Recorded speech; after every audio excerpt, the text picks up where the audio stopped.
I'd like to introduce you to one courageous woman who is willing to share her story of devastation and restoration. Lesleigh Kelly made her choice, but God chose to redeem her. Listen closely to Lesleigh tell you where she's been and where she is now, thanks in part to our after-abortion outreach and the IRMA Network and its director, Diane Sellers. This is not an easy thing for Lesleigh to do, so please welcome her warmly. In fact, why don't you give her a warm round of applause right now?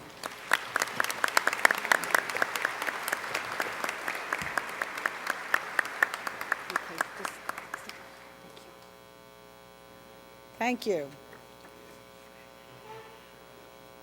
Well, it's nice to be here with you tonight. Isn't it nice to be away from the TV for one night? We've gathered together with like-minded people to relax, to have a wonderful time in support of a life-saving and life-changing ministry, Tulare-Kings Right to Life. Tulare-Kings Right to Life has made a difference in my life. As you will hear as I share parts of my story with you tonight, I am so very grateful. Thank you, April and Diane, for being an important crossroad in my life. Thank you, Mari and Kelly, and thank you for being here for me at a time when I really needed your ministry. You see, I came from a very chaotic home. My father drank so much that he could barely walk. But my mother, she was a hard-working, legal Yugoslavian immigrant. I was born in 1953. I was the oldest of 6. My father was very abusive to his family. He was in and out of mental institutions and jails, drying out. Growing up in an abusive home was rarely fun. I became very fearful and withdrawn. I learned to do what I was told, and I didn't have a say in anything. I was very quiet, but acted out a lot of my emotional pain. Self-hatred grew within me. Insecurity and inferiority manipulated my behavior. When I became a teenager, I just wanted to fit in. And who were the people that embraced me? The hippies. I began using drugs and drinking, and my drug use escalated. I became pregnant and didn't even know I was pregnant until I started showing. The father was a biker who recently returned from Vietnam. He had his own emotional issues, which included post-traumatic stress syndrome. He and I married and had a beautiful baby boy. I'd just turned 17 when my first baby was born. His infidelity caused him to leave before our baby was 2. Now I was single with a baby, so I moved into a house with a few other hippies. One night we were all smoking pot, and people started coming over. One fella who was a friend of one of my housemates approached me. He told me he was backslidden from seminary school. He said he had something to tell me before we did any more drugs. He started telling me that Jesus loved me. He told me that Jesus loved me so much that he died on the cross for my sins, and I had never heard that before. After getting high, I left the room and got on my knees and asked Jesus to come into my life. I was 19 years old, and Jesus found me at a drug party. Jesus made a change in me, but I didn't know anything about him or what happened to me. I sought direction at a local church. I asked the pastor as he cleaned out the baptismal tank, and we talked. I told him about the problems in my life, and I sought for help. He told me I had too many problems, and he couldn't help me. Ironically, I found myself at some of the home Bible studies he taught.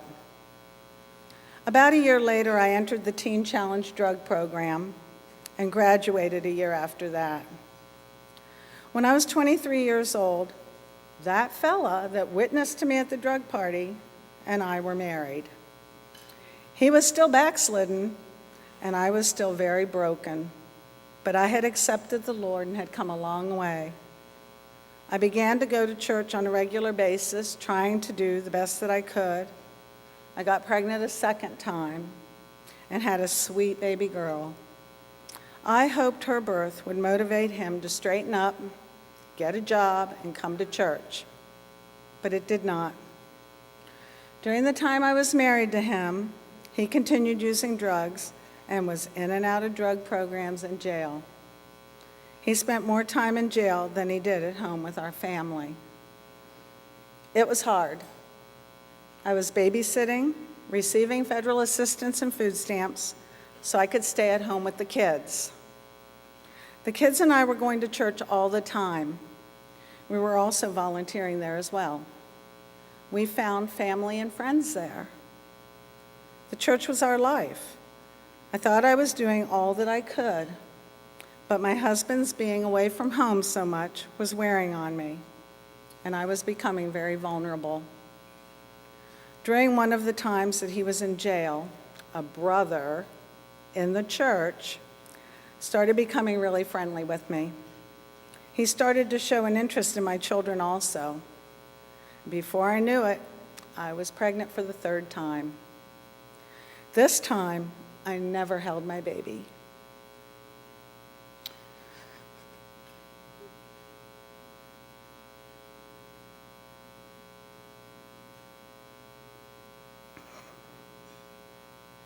An abortion was arranged for me by the father. I was disappointed, but because I had learned so well as a child to do as I was told, and I never had a say in anything, I went ahead with the abortion. I left the abortion clinic numb that day. That emotional numbness stayed with me for years. We were the only ones that knew what happened that day.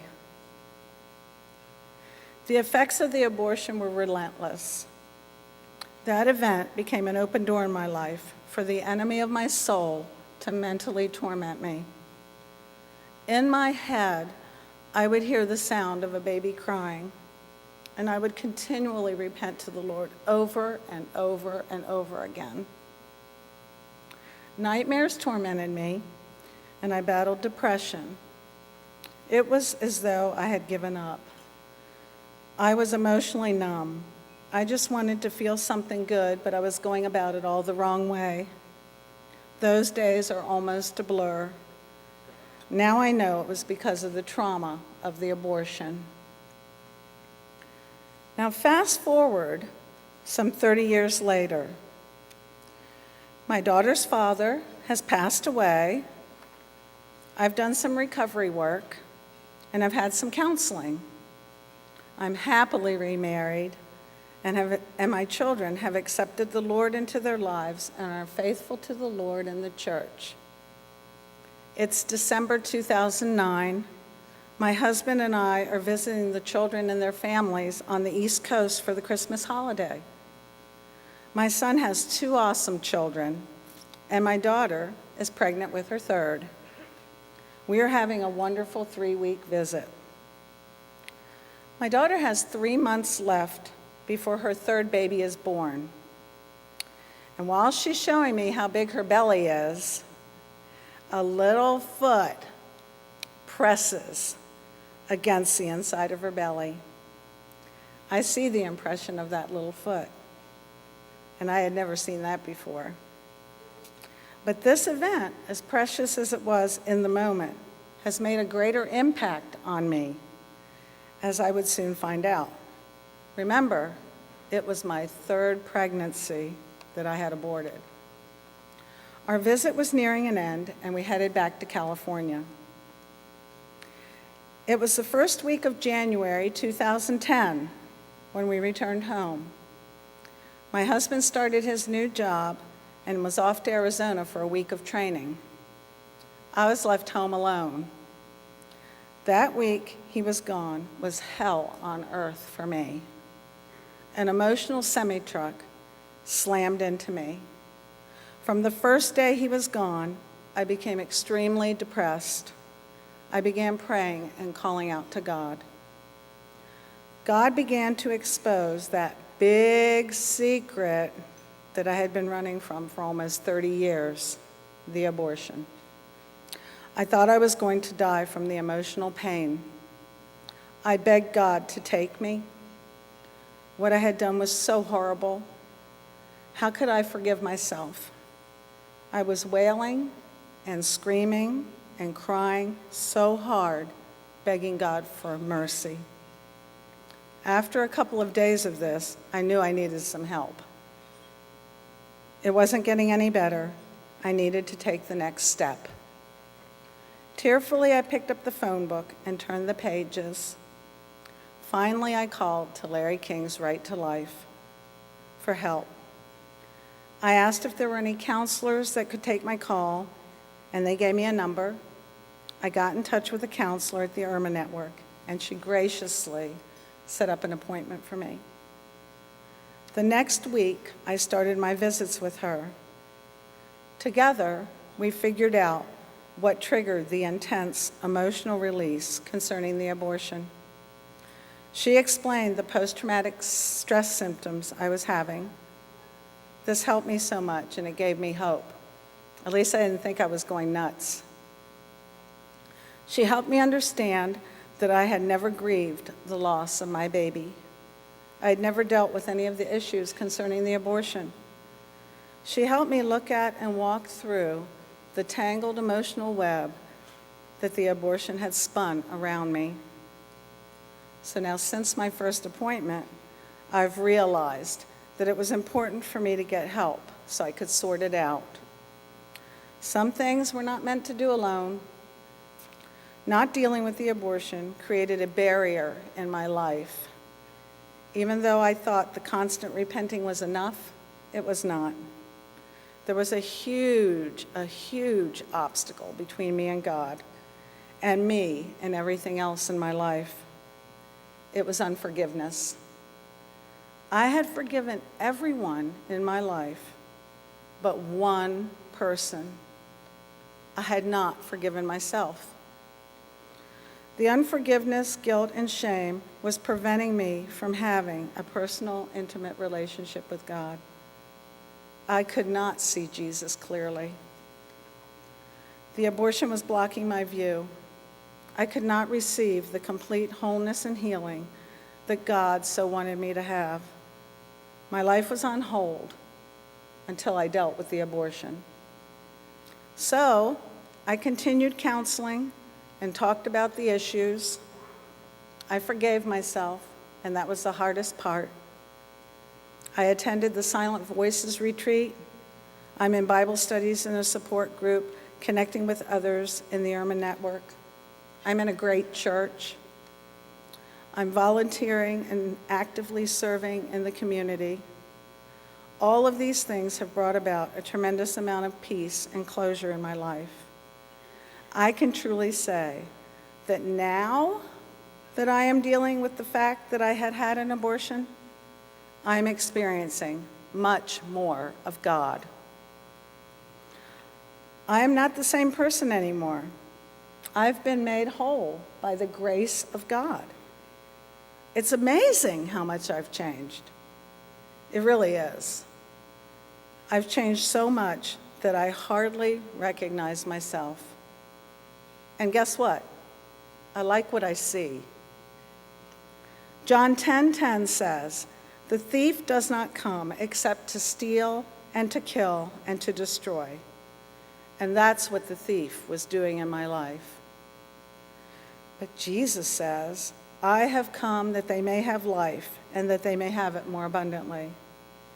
I am finally, after 30-some years of salvation, finally experiencing the abundant life that Jesus has had for me. And he is allowing me to help others. And I am so very grateful. My name is Lesleigh Kelly, and I'm honored to share the details of my life with you. Thank you.